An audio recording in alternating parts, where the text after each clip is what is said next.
जर तुम्हाला स्टॉक मार्केटमध्ये ट्रेडिंग जरा पण येत नसेल तर तुम्हाला टेक्निकल अनालिसिस शिकणं सर्वात जास्त आहे. तर टेक्निकल अनालिसिसला आपण अशा प्रकारे समजू शकतो की ती एक गाडी आहे आणि त्या गाडीचे 4 चाक आहेत आणि ते 4 चाकच सर्वात जास्त इम्पॉर्टंट आहेत. बाकी सगळ्या गोष्टींना तुम्ही इग्नोर करू. तर पहिलं चाक आहे ती आहे कॅन्डलस्टिक, जेणे तुम्हाला समजणार की मार्केट बिहेवियर काय आहे, मार्केटमध्ये बायर स्ट्रॉंग आहेत का सेलर स्ट्रॉंग आहेत. दुसरं चाक आहे ते आहे सपोर्ट अँड रेझिस्टन्स, ज्याने समजणार की तुम्हाला कुठल्या सपोर्टला ब्रेक करून मार्केट वरती जाणार आहे का खालती जाणार आहे. तिसरं आहे ते आहे प्राइस ऍक्शन. प्राइस ऍक्शनने तुम्हाला समजणार की मार्केटचं डायरेक्शन काय, मार्केट हायर हाय बनवून वर जाणार आहे का मार्केट लोअर लो बनवून खालती येणार.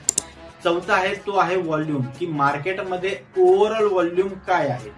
जर समजा तुम्हाला या चारही गोष्टी माहित असतील की मार्केटमध्ये बायर स्ट्रॉंग आहेत का सेलर स्ट्रॉंग आहेत, कुठल्या प्राइस ऍक्शन चालू आहे मार्केटमध्ये, की मार्केट वरच्या डायरेक्शनला जात आहे का खालच्या डायरेक्शनला जात आहे,